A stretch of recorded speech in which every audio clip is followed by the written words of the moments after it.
तो देश देखिए आजादी का 78वां साल मनाने जा रहा है और 78वें साल की खुशी में पूरा देश तिरंगे के रंग में पूरी तरीके से रंग चुका है। नदी झरनों से लेकर लाल किले तक देश तिरंगे की रोशनी में नजर आ रहा है। स्वतंत्रता दिवस के मद्देनजर दिल्ली से लेकर असम और महाराष्ट्र तक खास तैयारियां चल रही हैं। लाल किले और दूसरी ऐतिहासिक इमारतों और धरोहरों को वो तिरंगे के रंग में पूरी तरीके से सजाया गया है। केसरिया, सफेद और हरे रोशनी से ये इमारतें जगमग कर रही हैं।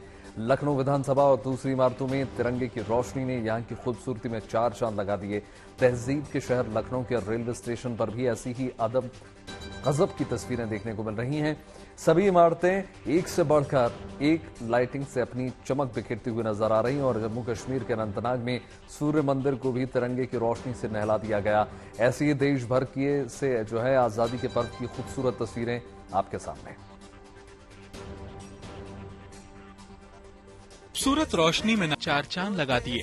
तहजीब के शहर लखनऊ के रेलवे स्टेशन पर भी ऐसी ही अदब दिखाई दी। सभी इमारतें एक से बढ़कर एक लाइटिंग से अपनी चमक बिखेरती दिखाई दी। इस बीच जम्मू कश्मीर के अनंतनाग में सूर्य मंदिर को भी तिरंगे की रोशनी से नहलाया गया। यहाँ श्रद्धालु ने भी इस खूबसूरत नजारे का काफी लुत्फ उठाया। ये सूर्य मंदिर 8वीं शताब्दी में बना था। अब ये तस्वीरें बांदीपोरा की हैं, जहाँ मिनी सचिवालय कुछ इस तरह दिखाई दिया।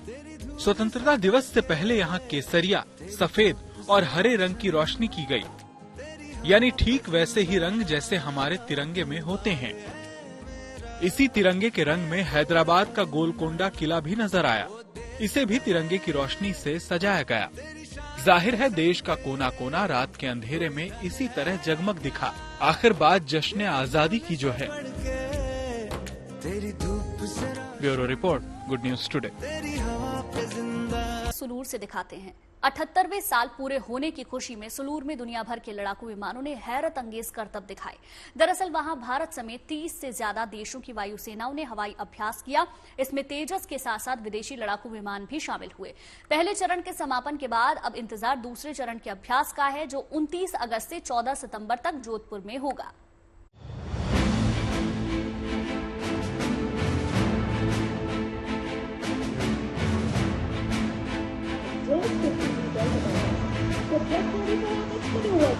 दक्षिण भारत के आसमान में भारतीय वायुसेना के जाबाजों ने कुछ इस तरह अपना दमखम दिखाया।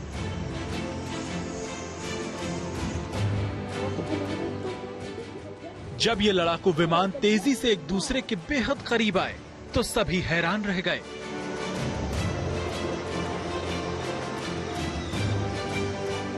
दरअसल तमिलनाडु के सुलूर में संयुक्त एयर एक्सरसाइज का आयोजन हुआ। इसका नाम तरंग शक्ति रखा गया था। इस युद्धाभ्यास में भारतीय वायुसेना के LCA तेजस, मिराज और राफेल जैसे लड़ाकू विमानों ने भी हिस्सा लिया। ये वो मौका है जब भारतीय वायुसेना दुनिया की श्रेष्ठतम वायुसेनाओं के साथ कमाल का तालमेल दिखा रही है, साथ ही आत्मनिर्भरता का लोहा भी मनवा रही है। इस अंतर्राष्ट्रीय हवाई अभ्यास के पहले चरण में जर्मनी, स्पेन, बांग्लादेश और फ्रांस समेत 30 से ज्यादा देश पहुंचे। विदेशी मेहमान इसके सफल आयोजन से बेहद उत्साहित नजर आए। Learning about a lot of our friends from the Indian Air Force. We are learning, we are sharing experiences. वहां इस मौके पर DRDO यानी defence research and development organisation ने हथियारों की प्रदर्शनी भी लगाई, जिसमें मेक इन इंडिया हथियारों की बड़ी झलक नजर आई। तरंग शक्ति में दुनिया भर की सर्वश्रेष्ठ वायुसेनाएं आई हैं, लेकिन ये मौका है भारत की आत्मनिर्भरता की शक्ति को दिखाने का भी। आप देख सकते हैं जिस एग्जीबिशन में हम इस वक्त मौजूद हैं, वहां पे तमाम ऐसे प्लेटफॉर्म्स, तमाम ऐसे ड्रोन्स, तमाम ऐसे इक्विपमेंट्स रखे गए हैं जो भारत में बनाए जा रहे हैं, भारत की आत्मनिर्भरता का परिचय दे रहे हैं।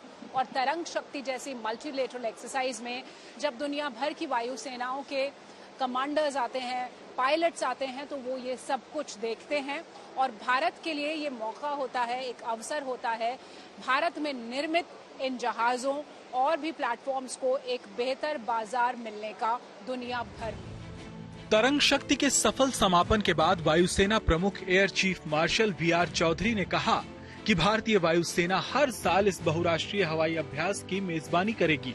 भारत को लेके जो हम I use one English word, जो epitome of our success story is the LCA Tejas. और इस तरह की एक्सरसाइज में तेजस ने बहुत महत्वपूर्ण भाग निभाया है इसमें, और अपनी कैपेबिलिटी, क्षमता को बहुत अच्छी तरह से दर्शाया इस एक्सरसाइज में।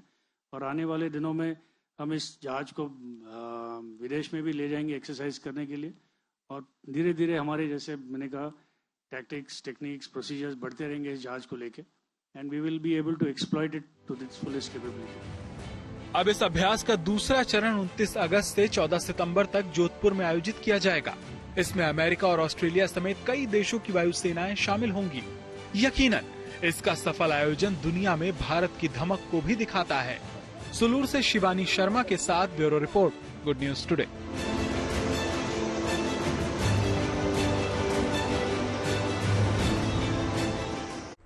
देश में किसी भी हिस्से में जब भी कोई आपदा आती है तो एनडीआरएफ के जांबाज जवान सबसे बड़ा सहारा बनकर सामने निकल कर आते हैं। कभी नहीं हार मानने वाले जज्बे से वो हर मुसीबत से लोगों को बाहर निकालने में सक्षम है। ऐसे में ये जानना बहुत जरूरी हो जाता है कि कैसे हर परिस्थिति के लिए एनडीआरएफ के जवान तैयार रहते हैं और कैसे उनकी ट्रेनिंग होती है। देखिए खास रिपोर्ट।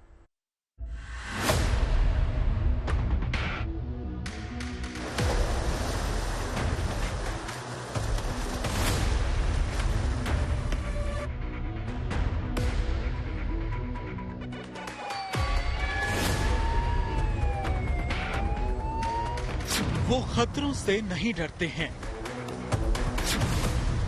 वो मुसीबतों से नहीं घबराते हैं। उनकी हिम्मत के आगे हर मुश्किलों का होता है सरेंडर। बुद्धिमान, तेज तर्रार और निडर। आसमान से आई आफत वो करते हैं हिफाजत। सैलाब हो या ज्वाला, मोर्चे पर हिंदुस्तान के रक्षक। जिंदगी बचाने का वादा, एनडीआरएफ का शौर्य। मूसलाधार बारिश जब मुसीबत बनकर जिंदगी को डराती है तो वो आ जाते हैं।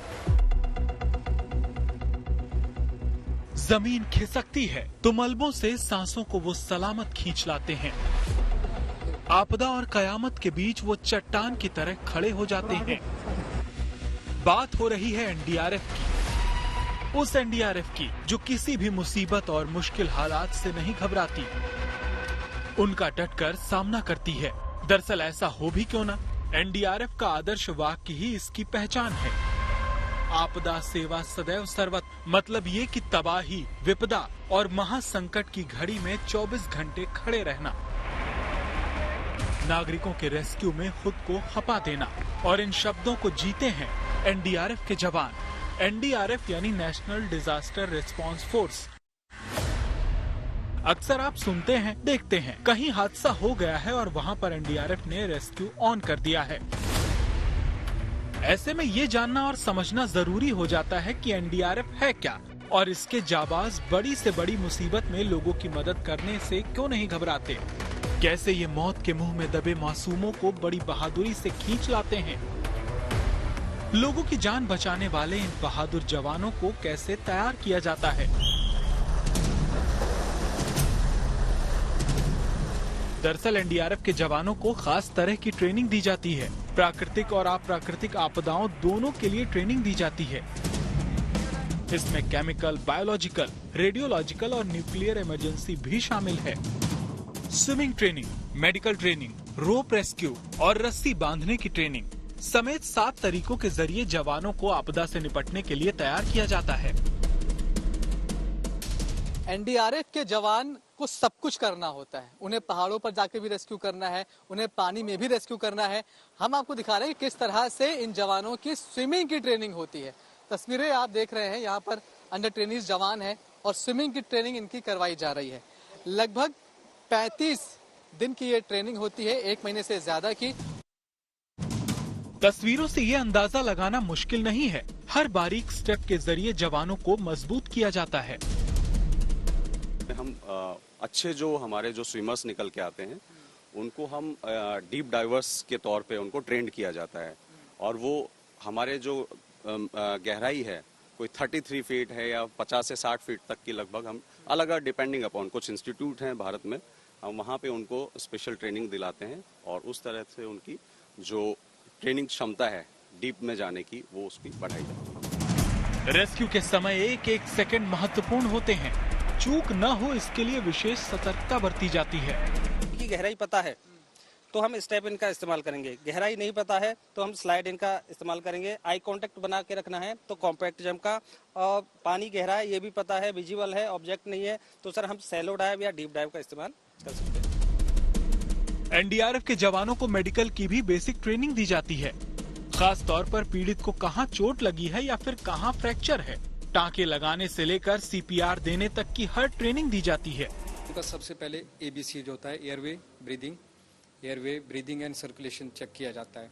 उसके बाद विक्टिम को पूरा हेड टू टो चेक किया जाता है कि क्या कहीं फ्रैक्चर तो नहीं हो रहा है, ब्लीडिंग तो नहीं है, या कोई भी इमीडिएट जो चीज़ है जिसको हमें इमीडिएटली एसेस करने की ज़रूरत है, ताकि इन द फ्यूचर टाइम जब हम इसको यहाँ से कैरी कर रहे हैं हायर सेंटर के लिए फॉर ट्रीटमेंट या फर्दर असेसमेंट के लिए, तो उस दौरान जर्नी पीरियड में कोई भी उसकी इंजरी जो है वो बढ़े ना।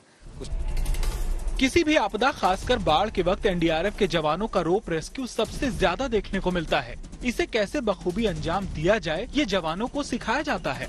जो हमारे पर्सनल इक्विपमेंट होते हैं, जो हमारे पीपी होते हैं, पर्सनल प्रोटेक्टिव इक्विपमेंट होते हैं, हम सर मेन उनका ध्यान रखते हैं।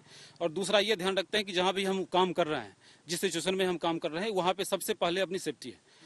तो उन कंडीशन का सर जो कि हमारे ट्रेनिंग में सिखलाया जाता है अच्छी तरीके से, तो उसका सर हम पालन करते हुए अपने सेफ्टी का ध्यान रखते हैं सर। ठीक है, तो एसआई साहब है राजू रॉय जी बता रहे हैं किस तरह से ये काम करता है। और जाहिर तौर पर आपने भी ऐसी टेक्निक्स को कई बार हमारी खबरों में देखा होगा कि जहां पर लैंडस्लाइड होता है या फिर फ्लड लाइक सिचुएशन होती है, वहां पर किस तरह से इस टेक्निक के जरिए बचाया जाता है। लेकिन इसमें भी एक जवान के लिए भी बहुत सारे चैलेंजेस होते हैं। आप देखिए किस तरह से इनकी जो रस्सी होती है ये कितनी मोटी है, इसको लेकर जाना एक पॉइंट पर, उसको फिक्स करना, उस रोप का जो पूरा सिस्टम है उसे लगाना, खासकर उस दलदली जमीन पर, उस जगह पर जहां पर पानी बहुत फ्लो में बह रहा है, ये सब काफी मुश्किल काम है। लेकिन इन सारी मुश्किलों से पार जो पा जाए वही एनडीआरएफ का जवान है। कैमरामैन शैलेंद्र के साथ Manish Chaurasia, good news today, Ghaziabad. NDRF में जो सबसे इम्पोर्टेंट चीज है वो नॉट है, कि आप कहीं पर रोप का नॉट किस तरह से करते हैं, क्योंकि जो सारा रेस्क्यू है वो अधिकतर नॉट पर ही डिपेंड करता है। दरअसल सबसे खास जरूरी चीज होती है कि वो रस्सी को कैसे और किस तरह बांधें, ताकि रेस्क्यू के वक्त किसी भी तरीके से वो राहत की रस्सी न खुल पाए। जो नटें हैं वो 5 प्रकार की होती है मुख्य तौर पे। पहले सर बेसिक नट, दूसरा सर डायरेक्ट नट, तीसरा है सर इनडायरेक्ट नट, चौथा है सर ज्वाइनिंग नट और पांचवा है सर मिसलेनियस नट।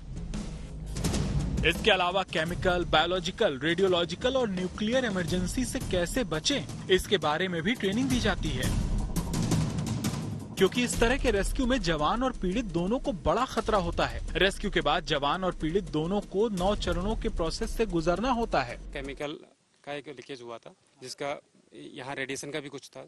रेडिएशन में एक सिविलियन को निकाला, सिविलियन में निकालने के बाद में यहाँ देखा जा रहा है कि वो रेडिएशन से कितने इफेक्ट हुआ है। तो उस रेडिएशन जितना उसके कंटामिनेट लगे हैं उसको रिमूव किया जाता है इस 9 स्टेप के माध्यम से। 9 स्टेप के माध्यम से ये 9 स्टेप पार करने के बाद में जो इसका कंटामिनेट पार्ट लगे हैं, अल्फा बीटा पार्टिकल, वो जैसे 9 स्टेप से रिमूव हो जाते हैं। ट्रेनिंग के दौरान बारीक से बारीक बातों का ध्यान रखा जाता है। इसमें टेक्नोलॉजी का भी खास तौर पर इस्तेमाल होता है, ताकि आपदा के समय गलती की गुंजाइश न के बराबर हो, किसी भी राहत को उसके अंजाम तक पहुंचाने के वक्त कोई कमी न रहे, क्योंकि यहाँ हार मानना मना है।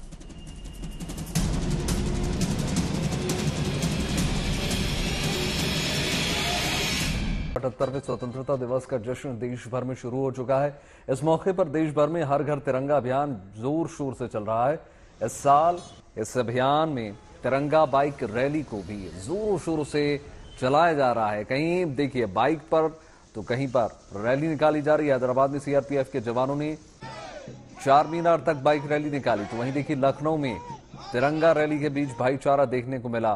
देश भर की सड़कें जो हैं तिरंगे से पूरी तरीके से लबरेज नजर आ रही हैं और बाजारों में तिरंगे की रौनक अद्भुत है। 3 तस्वीरें देखिए इस वक्त आपकी टेलीविजन स्क्रीन पर हैं, कैसे चाहे हैदराबाद हो, चाहे लखनऊ हो या फिर जम्मू कश्मीर हो, दिल्ली हो, हर शहर में आपको ऐसी तस्वीरें देखने को मिलेंगी जहां पर बड़ी संख्या में तिरंगा रैलियां निकाली जा रही हैं। जश्न आजादी का मौका।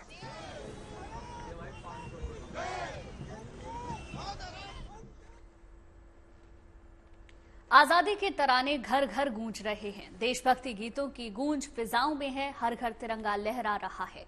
आजादी का उत्सव मनाया जा रहा है। दिल्ली के कनॉट प्लेस में ऐसा ही एक कार्यक्रम हुआ। इसमें 5000 से ज्यादा स्कूली बच्चों ने हिस्सा लिया।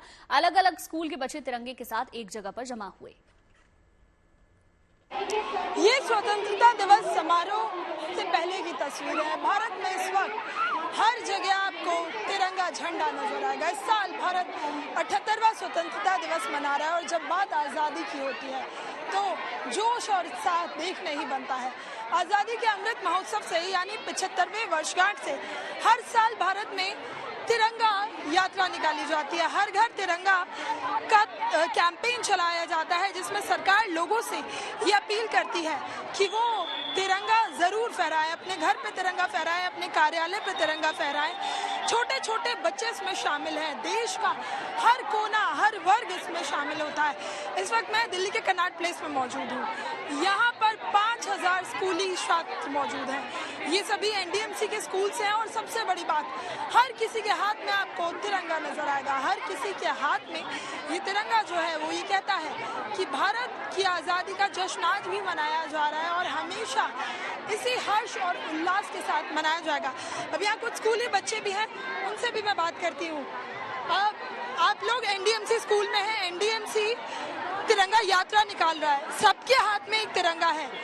जब हम बात हर घर तिरंगा की करते हैं, कैसा महसूस कर रहे हैं आप? भारत की आज़ादी को 78 साल ये हमारे देश के लिए बहुत बड़ी बात है कि हमारे 78 ईयर्स हो गए कि हम आज़ाद हुए हुए, और जिन लोगों ने हमारे देश में कुर्बानी की थी वो भी बहुत प्राउड फील करते हैं कि अभी हम इंडियन हैं। हमारा देश, हमारा जो तिरंगा है हमेशा ऊपर रहना चाहिए, कभी नीचे जाना नहीं चाहिए, इसलिए हर घर तिरंगा होना चाहिए। भारत माता की, भारत माता की, वंदे वंदे। मुझे बताइए, आप टीचर्स भी यहाँ मौजूद हैं, स्टूडेंट्स भी मौजूद हैं। जब हम बात आज़ादी के महोत्सव की करते हैं और इतने स्टूडेंट एक साथ हैं, कैसे तैयारियां हुई है? तैयारियां इस बार बहुत अच्छी हुई, हमारी तैयारियां जबरदस्त हुई हैं। कितना असर देखती हैं आप? क्या आपके घर में भी तिरंगा झंडा खरीदा? जी यस मैम, मेरे घर में भी तिरंगा झंडा खरीदा गया है क्योंकि हमारे लिए हमारे झंडे की शान बहुत ज्यादा इम्पोर्टेंट है।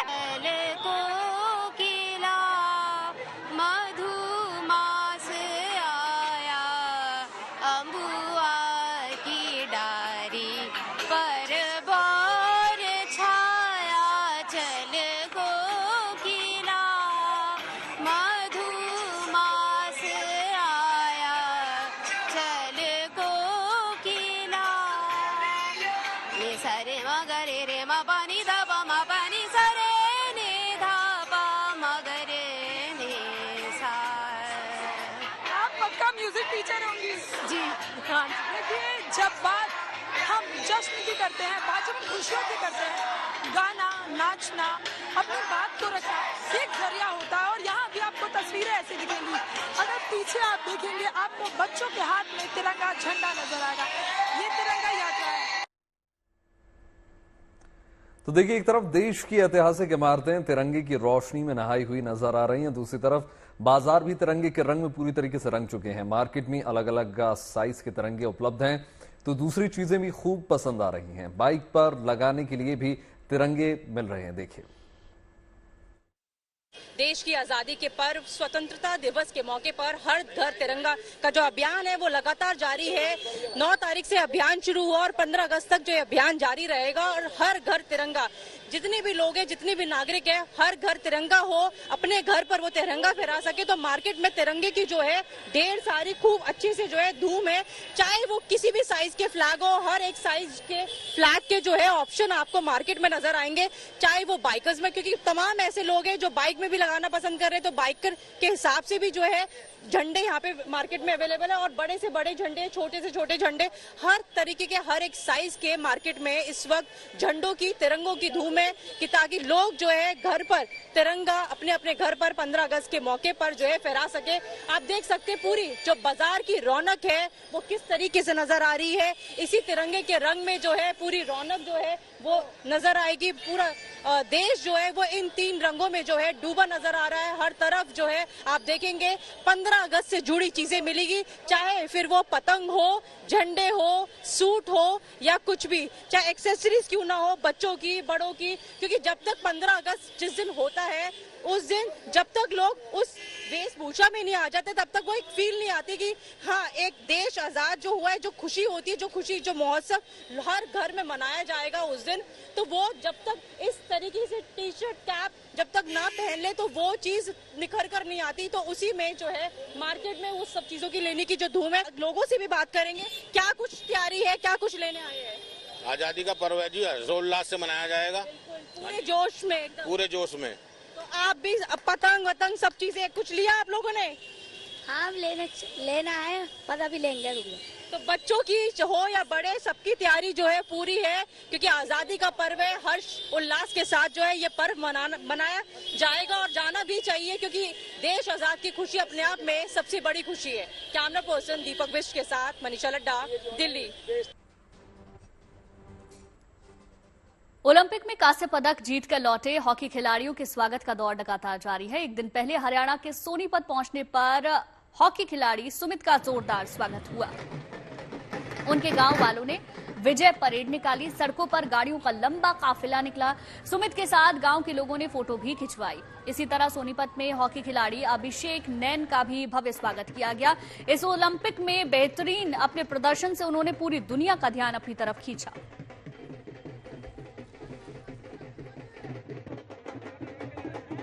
सुमित, क्या कहना चाहोगे? आज गांव पहुंचे हो, एक बड़ा स्वागत आपका किया जा रहा है। बड़ा मज़ा आ रहा है और बड़ा अच्छा लग रहा है। देश के लिए मेडल लेके आया हूँ और पूरा गांव मेरे स्पोर्ट में बिल्कुल आगे पीछे लोग हैं और मेरे कोच भी मेरे साथ में हैं और बड़ी अच्छी मोमेंट है, पूरी कंट्री के लिए है और मेरे गांव वालों के लिए, मेरे डिस्ट्रिक्ट के लिए, सब के लिए बहुत बड़ी मोमेंट है। जब मैच खेल रहे थे लास्ट ईयर 1.5 मिनट में, मैच देखने वालों की सांसें अटक गई थी, कहीं हाथ से मैच ना निकल जाए, मेडल हाथ से ना चला जाए।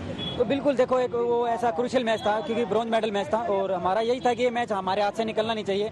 तो हमारा यही था कि हमने 1.5 मिनट बचा था, तो उसमें भूल कर कि बिल्कुल कोई भी ऐसी गलती ना करें हम जिसमें हम मैच गवा दे और शूट आउट में मैच चला जाए। तो हमने अच्छे से डिफेंस किया और पीछे डिफेंस किया अच्छे से, उसके बाद हम मैच जीते और बड़ा आपके सामने रिजल्ट है। बिल्कुल गोल्ड से कैच कैसे चुक रही, क्या कमी रही? बिल्कुल जो हमसे गलतियां हुई हैं, कुछ पीसी में हमारे से कुछ गलतियां हुई हैं और जो भी हमने छोटी छोटी गलतियां की हैं हम उस पर काम करेंगे और जो भी ऐसी गलतियां हम आगे ना करें। और उसके बाद हमारा फोकस यही था कि चलो हार गए हम, नेक्स्ट टाइम बिल्कुल आपको गोल्ड देंगे। इसी के साथ देखिए, सावन का महीना चल रहा है। ये महीना शिव को परम प्रिय है और देश भर में शिवालयों में भगवान शंकर की आराधना जमकर हो रही है। बिहार के रोहतास में कल्याणी नाम का एक गांव है। वहां के शिव मंदिर में पूजा के दौरान शिवलिंग के पास सांप अचानक पहुंच गया। नाग को देखकर मंदिर में भक्तों की भीड़ बहुत जबरदस्त आ गई। कोई नाग देवता की पूजा करने लगा तो देखिए कोई उनको दूध चढ़ाने लगा। ये तस्वीरें देखिए। लोगों ने बताया कि यह सांप काफी देर तक शिवलिंग के ऊपर चढ़कर बैठा रहा। अब इसे वहां के लोग किसी चमत्कार से कम नहीं मान रहे। मंदिर शिव जी के जयकारों से गूंज रहा है और मंदिर में जयकारे गूंज रहे हैं। मेरी बेटी मेरी पहचान, इस टैग के साथ झारखंड की राजधानी जमशेदपुर में एक गांव चर्चा में बना हुआ है, क्योंकि इस गांव के हर घर में नेम प्लेट पर घर की बेटियों का नाम है।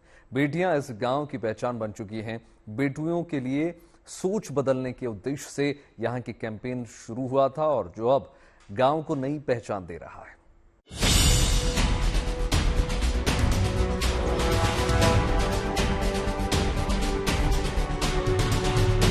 जमशेदपुर से 30 किलोमीटर दूर हाता चाईबासा मार्ग पर बसा ये गांव है तिरिंग, जहां गांव के प्रत्येक घरों की पहचान बेटियों के नाम से है।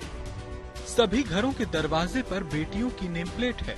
ये झारखंड राज्य का पहला ऐसा गांव है जहां बेटियों के नाम से घरों की पहचान होती है।